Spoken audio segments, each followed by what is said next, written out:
بسم الله الرحمن الرحیم.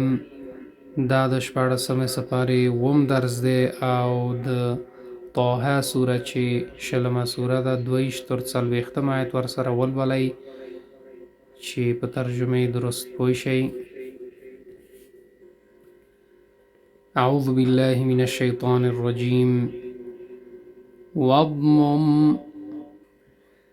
او یو ځای کړه إنه طغى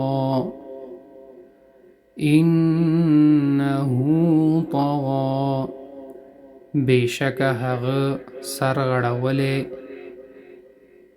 واحلل او خلاص کړه ته عقدةً غوټه وزیرا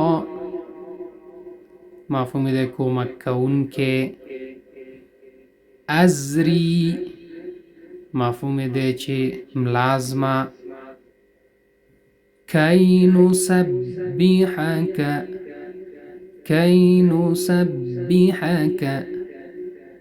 ترڅو پاکی بیان کړو ستا فقذفیه فی الیم نو واچوته هغه په سیند کې ادلکم وخایم تاسې ته. نو که غواړئ چې دا درسونه تاسو تعقیب کړئ په انټرنیټ کې او زده کړئ نو طریقه تاسو ته ښیم چې څه رقم کولی شئ چې غونډ درسونه تاسو د اول نه اخره پورې تعقیب کړئ. د ټولو نه مخکې باید اول یوټیوب خلاص کړئ، که موبایلي ټابلیټي یا کمپیوټري. دغسې تاسو ته به دغسې سرچ بار د یوټیوب ظاهر شي، نو دې ځای کې به تاسو دغه قسمت کې ولیکئ چې 2 ټي وي، فاصله به ورکئ ټي وي، نو بیا به سرچ کړئ 2 ټي وي چې ولیکل سرچ نه بعد دغه تاسو ګورئ، زه به تاسو ته راښکم دا به تاسو سلیکټ کړئ، دا به تاسو اوکې کړئ. صحیح ده، دا هم چې اوکې که 2 ټي وي چینل تاسو ته خلاص شو. نو مهمترین بخش چې دی دغه دی سبسکرایب. د سبسکرایب بټن له فشار ورکړئ چې سبسکرایب شي. دغه دی سبسکرایب، دا اوس سبسکرایب شو.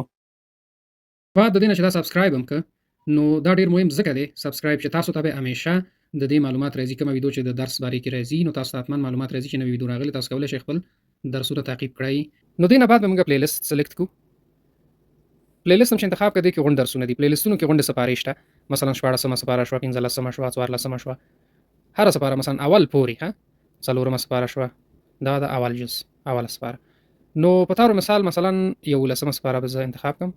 اوس دې کې چې دي دا درسونه دي، مثلا هر درس چې تاسو په کاري مثلا دویم درس دی، مثال دا دویم درس دی. اعوذ بالله من الشیطان الرجیم. دا د 11مه سپارې دویم درس دی او د سورۃ التوبه چې 9مه. نو دغه طریقه ده چې تاسو کولی شئ چې په اسانه طریقې سره دا درسونه پیدا کړئ او ادامه ورته ورکړئ.